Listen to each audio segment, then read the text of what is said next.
Are you going through a setback? Have you ever had any of those times in your life where you get the wind completely knocked out of your sails? Of course you have. We are human beings on this planet, and there's no way we can get through our lives without hitting a valley. In fact, I happen to be going through one of those times right now where perhaps in another time I would have considered it a setback. But actually, right now, I'm really enjoying this period. I'm getting so much growth out of it, learning so many things, and there's parts of it that are actually fun. And in this podcast, I want to share with you my process and some tips for turning whatever setback you're going through, whether it's in relationships, whether it's career, whether it's in your health, whatever setback you happen to be going through right now. I think this podcast is going to completely change your mind, and I hope you enjoy it. The Change Guru podcast is brought to you by my books, Be Your Own Change Guru and How to Find Your Purpose After 40. They're available on Amazon, and if you like the show, buying a book is an awesome way to show your support for what I'm doing. And now, here's the podcast. The Change Guru. Listen up.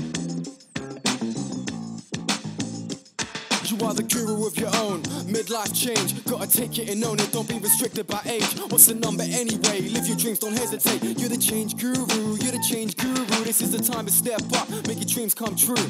Whatever the change, it all starts with you. Whether it's life's purpose, relationships or career. Whatever the change, it's time to get what you want, what you really, really want. Make a change in midlife and still look really hot. Listen here, don't have fear. You're the master of your fate, you're the woman of the year. I mean it, change your life forever. I mean it, it's not too late, no never. I said I mean it, change your life forever. I mean it, it's not too late, no never, ever, yeah. The Change Guru, all starts with you. Hello, welcome to the Change Guru podcast, TCG 2.0, episode number 23. It's Sue Paget here, coming from a hot and sweaty Sydney, Australia. Hope you're fantastic wherever you are in the world. Today, my intention for this podcast, every single podcast I do, is to inspire you, make you smile, maybe put, a new spin on something that you're going through that you can take off the podcast time and into your real world. That's what I intend to do. And I hope this particular episode about recovering from a setback is going to do just that. Now, before I get into the podcast, I just want to do a little bit of business. What do I want to tell you? Oh, yeah, I'm putting my podcast now on YouTube. The reason is because I discovered that, I listen to a lot of podcasts on YouTube. It's definitely weird because it's not an audio medium really, but actually it kind of sort of is. And I find that a lot of times I'll just like when I'm cooking, when I'm in the kitchen, I'm cleaning or cooking, I'll listen to podcasts off of YouTube. A lot of places are putting their people are putting their podcasts up on YouTube right now, and that's how I've been listening to it. And so I was like, you know what? It probably is going to make listening a lot easier for some people that don't like to do the iTunes thing. So if you're one of those kind of people, my podcast will now be on YouTube. So that's my new thing. Speaking of YouTube, I also just started back with my weekly videos on YouTube, so I'd love you to go and check it out. This particular video is about a special tool that I use that really helps me in this early stage of my business. I'm really only going into my third year of a business of just focusing only on issues that affect women over 40. I was in another career in the TV biz for years and years and years before I branched out on my own, and I've learned so many things about the career transition. This is a really common subject for so many of us at midlife, so I really want to share everything that I know about it, and this first video of 2015 is in that direction. I'll be doing several videos through the year and other maybe podcasts too to support you as you go and start your brand new thing. I also want to tell you about the newsletter that I do. It comes out about every week, 7 to 10 days, and it's not spammy at all. I'm not promoting my stuff. I really just talk about a certain subject with the intention of giving you some inspiration that you can carry along. You know, some people like to listen to things, some people like to watch things, and some people like to read things. And the stuff that I talk about in email, I just consider people on my newsletter list, you're like my insiders. You're my secret little club, so I really value everybody that's on my newsletter list. And also I get a lot of really great comments and ideas for future videos. So that's a really super way to not only support what I do, but also to connect with me. And when you sign up, it's completely free, but when you sign up, I also have this download of a wellness journal, so you can just track your physical, mental, spiritual, and emotional health. And I have found that doing that for myself has really helped me during this fun old time of perimenopause. Yeah. So go over to thechangeguru.net, and you'll see a little opt-in form there, and fill it in and get on my newsletter. All right. Let's talk about today's topic, and that's about how to bounce back from a setback, how to recover from a setback. And the reason why I want to talk about this subject is because I am in the process of recovering from an injury. And how it came about is I was hiking in mid-December with my husband Dale. We'd gone down to Tasmania for our 30th anniversary. The Tassie is an island state below the mainland of Australia. And that's where we first lived when we got married 30 years ago. In fact, Dale and I did a podcast last week. It's episode number 22, where we do an interview with his mom, Leonie, who has Alzheimer's. So if you haven't listened to that, I'd love you to check it out.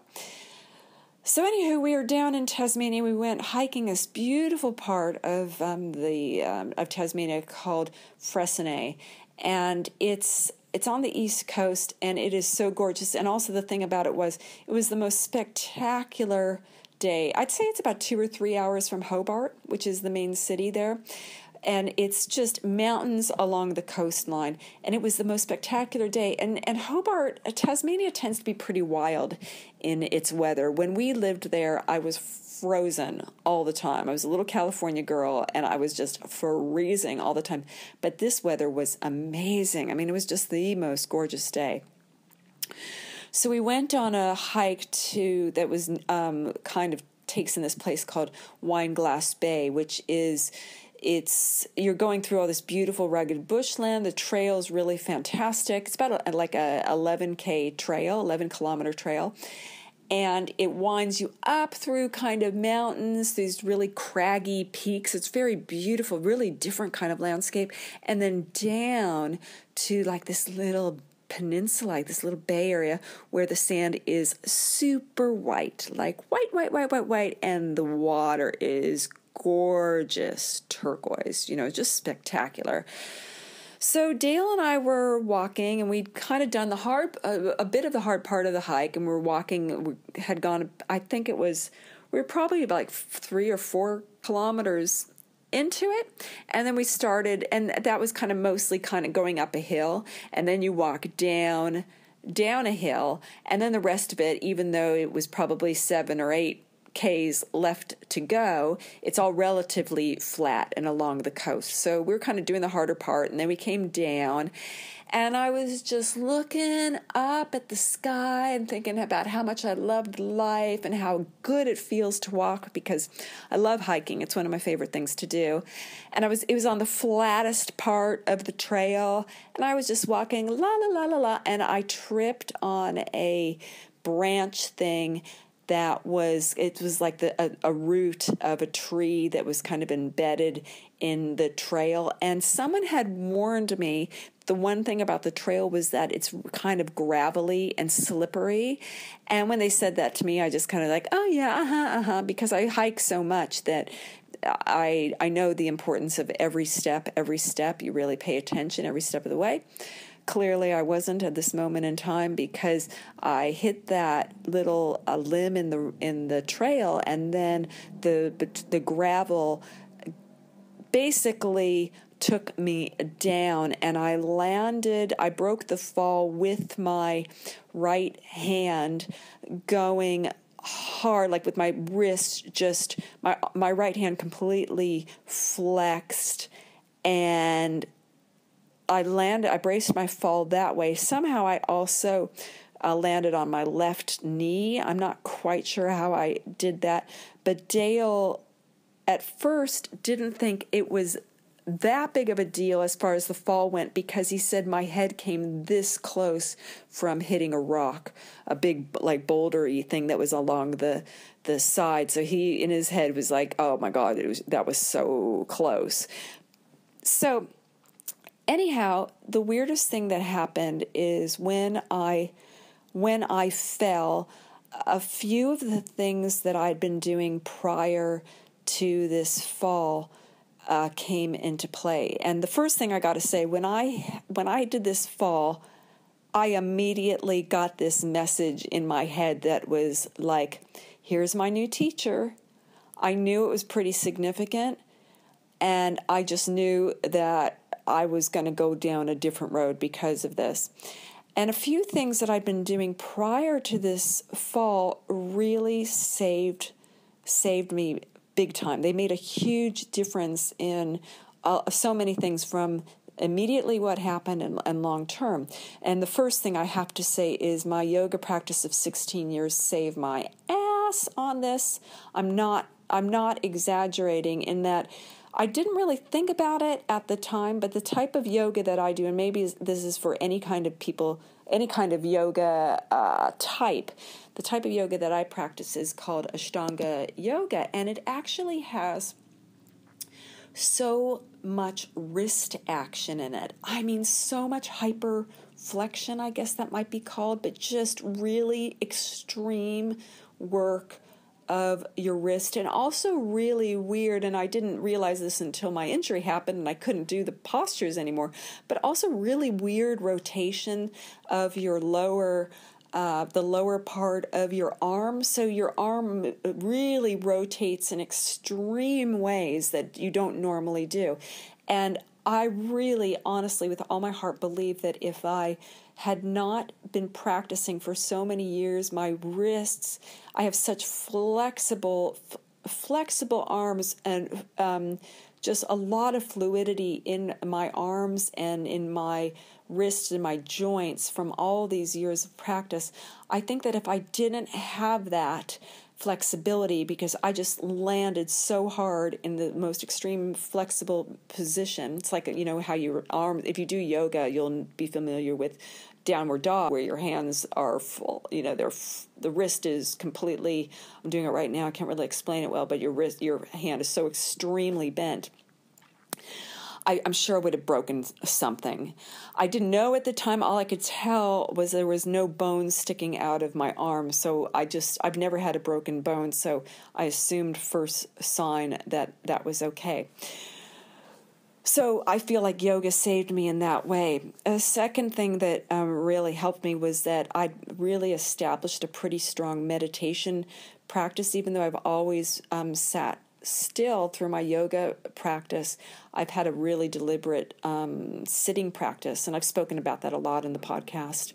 And even on my website, and I'll put a link to it in the show notes, I show the kind of sitting practice that I do. It's just basically sitting in silence. But what happens is when you sit in silence without any distraction happening, you allow yourself to just kind of deal with the present versus dealing with distractions. Okay, so when the fall happened to me, the weirdest thing was that I knew that the meditation practice had really kicked in, because I was really present with what was happening right then. I didn't distract into other things. And one thing that really stands out that I didn't do, that I credit the meditation practices, when you see someone fall in public, and maybe you've fallen in public, I know I certainly have, and you fall or you see someone fall, and the natural instinct is to get up right away and be like, oh, I'm fine, because it's really embarrassing when you fall. And this trail, because it was such a beautiful day, there were a lot of people on this trail. And here I am, the flattest part of it, kind of spread out on the middle, just sitting down, and there's all these people coming by and asking, if I'm okay and stuff. And I could have easily stood up, brushed up, and tried to, be tough and act like everything was completely fine.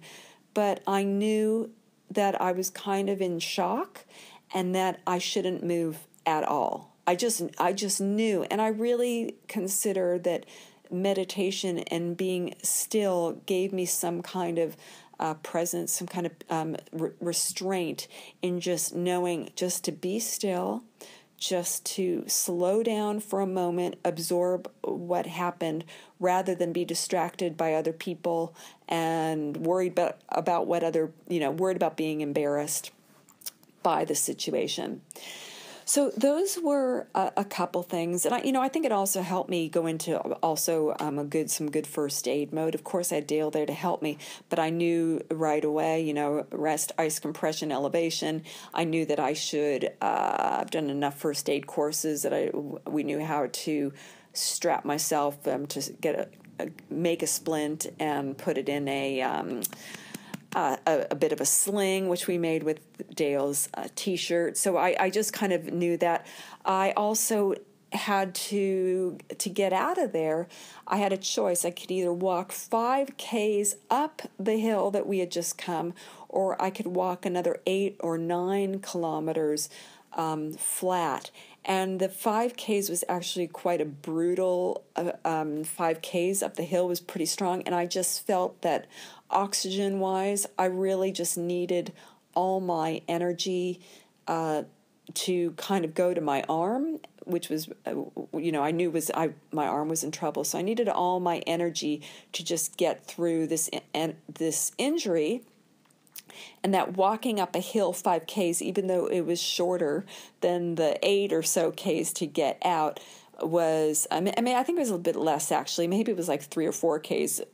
The longer way to get out of there, to me, was the better option than the shorter uphill way. And I think if that decision was really good. My legs weren't injured. That was easier for me, but I just could not handle the idea of being exhausted and puffed out while I had this arm thing going on.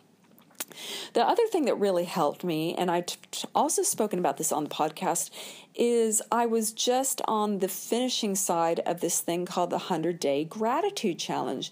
And for the past 3 months, I had been focusing on the concept, sorry, it's not the Gratitude Challenge, the 100-Day Reality Challenge. And it's a challenge started by Lilou Massé, a lovely French spiritual journalist, who's created this thing where you just focus 100 days on manifesting something in your life. And so my focus was purely on abundance and on gratitude and on positive thinking, just to play with the concept of really going hard in that kind of mindset. And so I'd been practicing this, for it was going on a few months at this point. And once I had to get back on the trail, I immediately went into positive affirmation mode. I just focused on sending, and this will probably seem like, what? But I focused immediately on sending healing light to my arm. I just said over and over and over again, and I had about 3 hours or so of the hike to finish, so I had plenty of time to do this.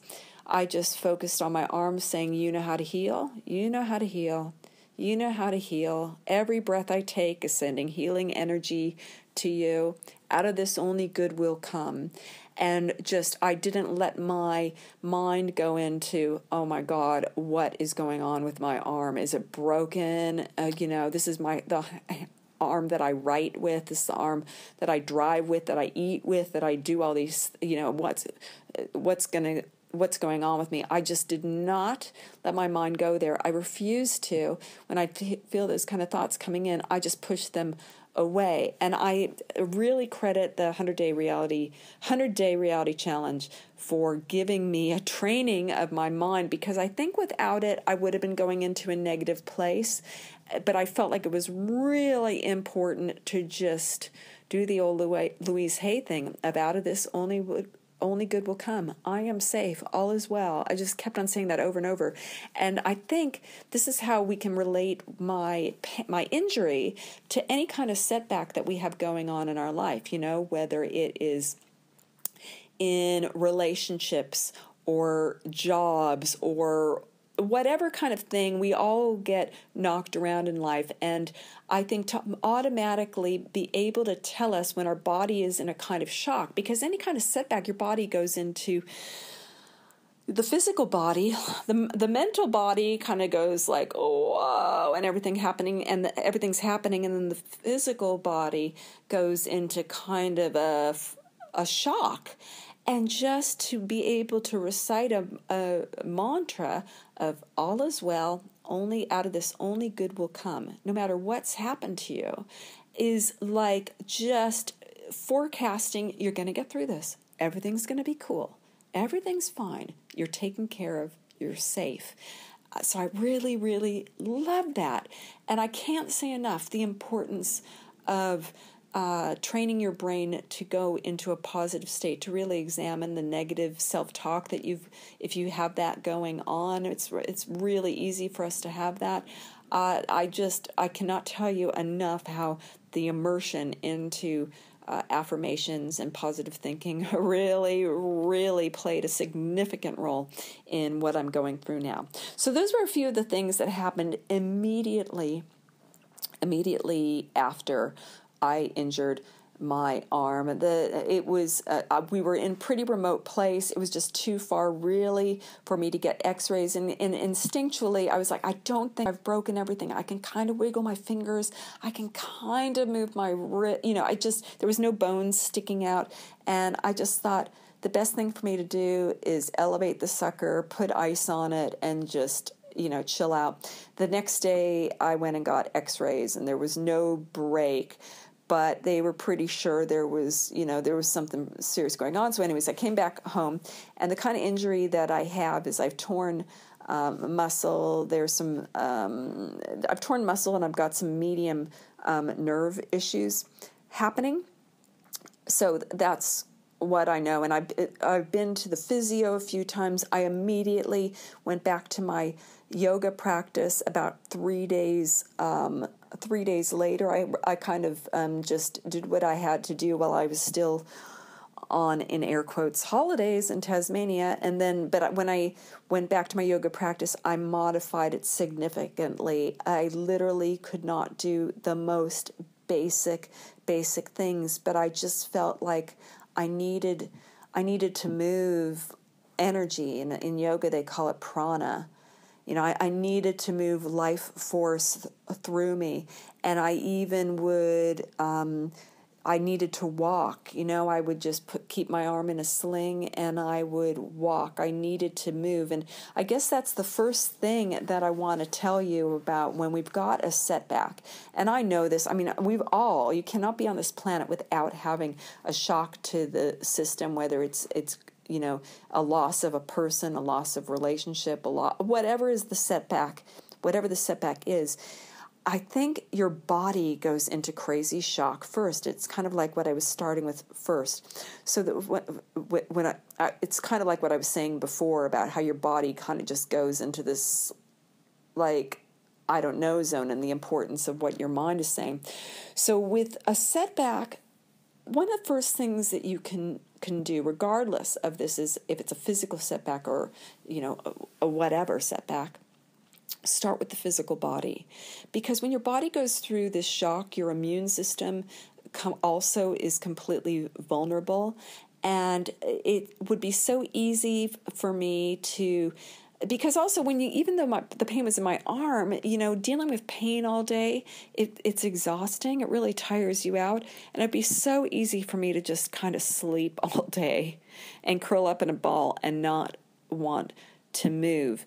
But instead, I I just really went to, okay, what does my physical body need right now? And this is so true for any kind of setback. So, I did the basic movement. I considered yoga a bit of my rehab, just doing what I could do and walking. And I, made sure my supplements were right. So if you get hit by any kind of setback, go to get some acupuncture, go get a massage, go get some nice lotion, go treat yourself, nurture yourself, exercising, really extreme self-care. For my pain, I got, I had the arnica going, I had wraps, I had heat, I had ice, I had my physio, I had massage, I had it all going on, but it was just like taking care of the immune system. It's very, very basic. Put the oxygen mask on yourself kind of business when you first have any type of shock to the systems. Just start with the physical body first, and often it's the thing that gets ignored. When we have something really severe happen, it might just be, some people will just handle it just by drinking, or by just, pulling the covers over their head for days or whatever. But just say, look, I've got to keep myself physically okay, gently, but going physically first when you have a setback is really, really helpful. The second thing that I really had to learn, especially because this arm of mine is my right arm, it's my driving arm, and I'm only really able to the timing of it was so good because I was on my vacation from work, so it's only, in the last couple weeks where I can write at length, but before that I could really only write a little bit and not at all in the beginning. So I had to let people help me, and I had to, for example, let's just say for setback, let people help, but also care for the people that are caring for you. Because, for example, Dale had to help me. I couldn't take my bra off, put my bra on or off. I couldn't put a t-shirt or my clothes on or off. I couldn't do any cooking or any cleaning. So Dale had to do all that for me. I couldn't make my bed. I love making my bed. I've told you about it before. Making my bed is a little ritual for me. I do it as soon as I wake up in the morning. There were just a million things that I could not do. And I had to let him help. And I could have been ridiculous and try to do things myself and injure myself further. If it was another kind of setback problem, let people carry the load. You don't have to be Superwoman. In fact, it just prolongs pain, because you do need to, there's a healing period. So this is the time to actually let people in and help. But I also noticed too that carers can get, it puts a double load on a carer, especially when it comes to a physical thing. It really gave me a good idea of what it feels like for a carer. So also ensure the carer is looked after. And the way we kind of looked at it is like, we're in this together, and we just talked about the importance of that. So let people in and also care for the carers. The third thing that's so helpful to me got to write this one down, right? It's as far as the concept of the setback itself is reframing the word setback. Reframe it as it's a sideways move. I could have easily thought of my injury as a total setback, just starting with my yoga practice. I've been practicing for a long time, and I was starting to be able to really play with some more advanced postures that are advanced, and I was really enjoying feeling so strong. And this thing has put me back to being a beginner again. I am really at square one. In fact, today I went to yoga class and I was just kind of looking around at all the groovy yoga people in my class who look straight out of Cirque du Soleil. And I was just like, oh, they look so beautiful. This looks such a nice practice. And there I was doing my little baby practice. But I don't see it as a setback. I see it as it's just a part of my life, and it's going sideways because I'm learning so much from it that I would never learn if I hadn't gone through it. And it is the same with anything. We can so easily say, if you get fired from a job, you can think about that like a setback, or you can think of it as the way that I thought when I got knocked down. It's like, here's my teacher. It's a sideways move, and it goes back to the thing I always say, and it's that success is not a linear path. Success is not going straight from the bottom, straight up. Success is up, down, sideways, backwards, all over the place, circular, perpendicular. It is like every single thing. So it's just different. It's a sideways move. It's not a setback. And even for my attitude of how I deal with this, when my reptilian mind would go, oh, this is kind of a setback, or wow, you're really, it's a setback. I just would really have to counter that and go, no, actually, it's not a setback. This is just sideways. It's just some novelty in my life right now. So I think that's so important, whatever kind of, in quotes, setback you're going through right now, to look at it as just, it's sideways. It's a sideways move. It's interesting. It makes life, it gives us lessons, and it gives us texture. It's fabric. The fourth thing is that this thing that's happened to you, this sideways move, doesn't define you. That was really important for me to really recall. And it's like anything. If your relationship, from so many women at midlife who get divorced, it's a lot of times we can think like, oh, who am I if I'm not a Mrs.? Who am I if I'm not married? But really, a relationship is only one part of a million parts of you. It's not what defines you. And another example is if we lose a limb, if we lose a breast, if we can't have children, these things, they don't define who we are. And when it comes to our bodies, we're not our bodies. One of my favorite comedians, spiritual comedian Duncan Trussell, refers to the body as the meat body, right?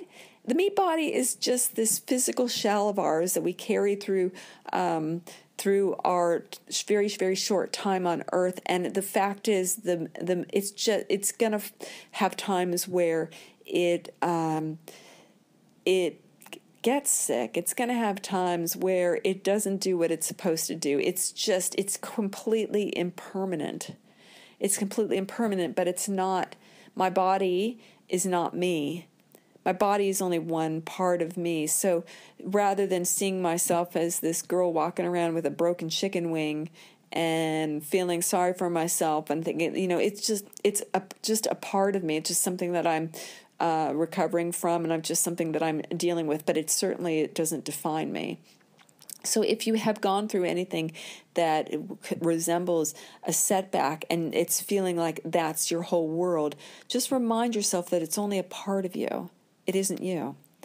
And the last lesson that I've got right now to share about this is just allow yourself the time to heal and enjoy the journey. So whatever has happened in your life, give yourself the time to just feel it.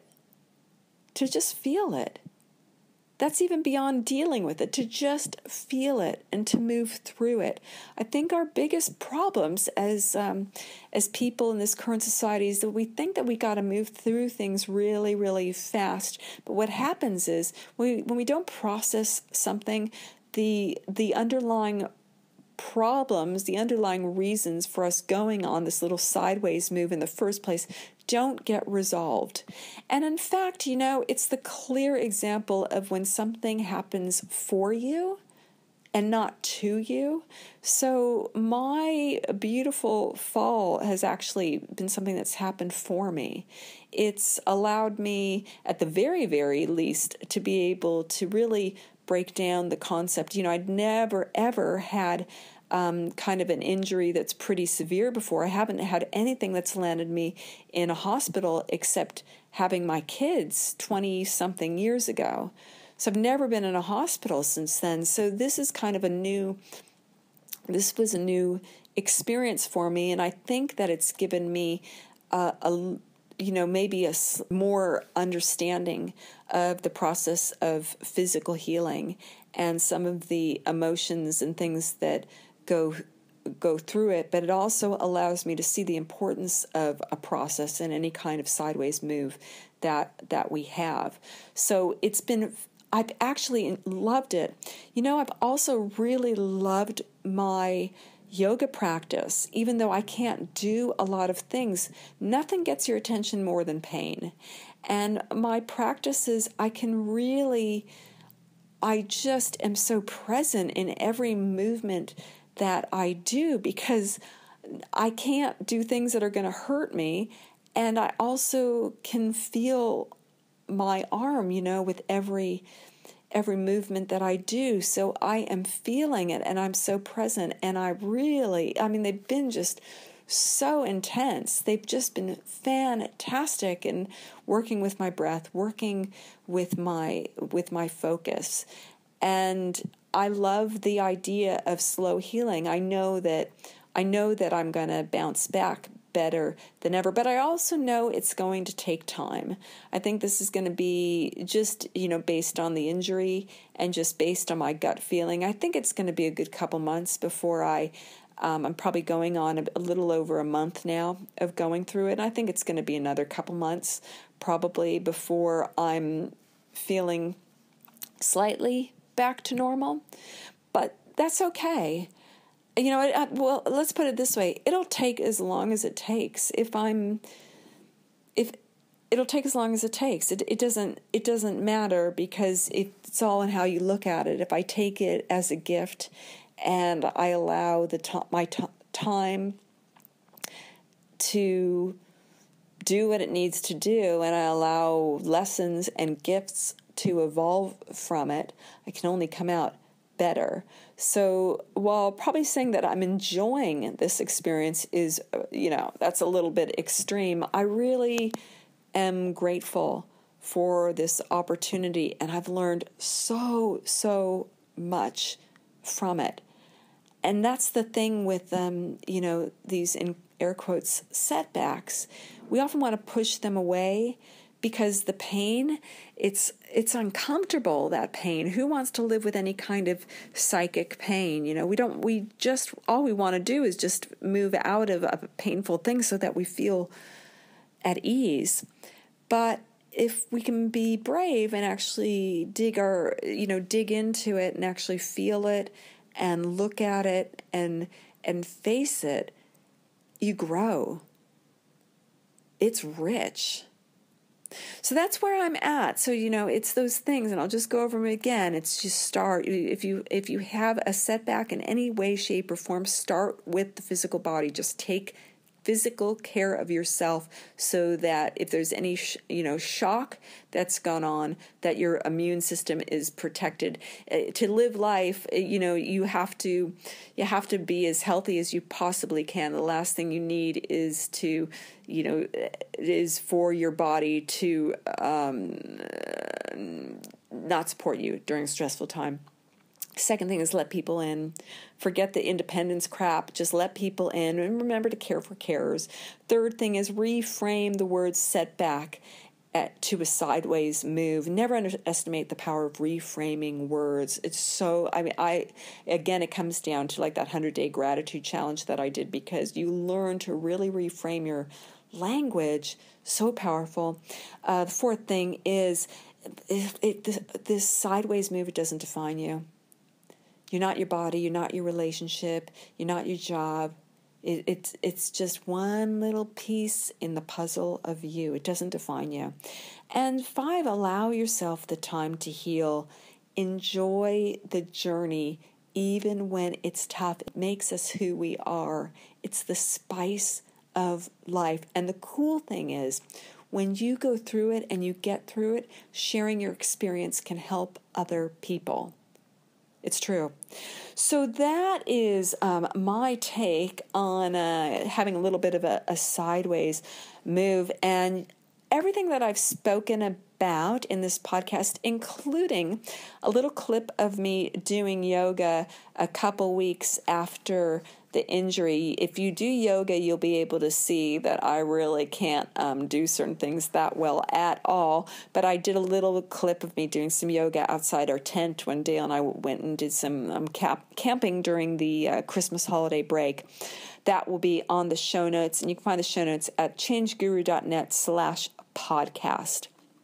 Now, if you like the podcast, one way that you can really support the show is by subscribing on iTunes and leaving an honest review.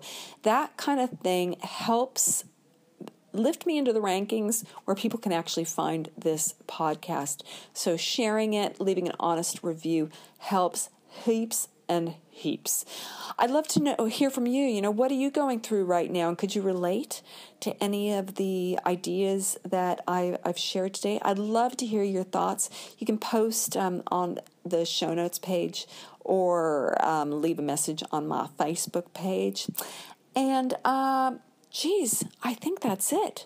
So anyways, all is well. I'm so happy to be back for 2015. I really, really look forward to talking with you next time.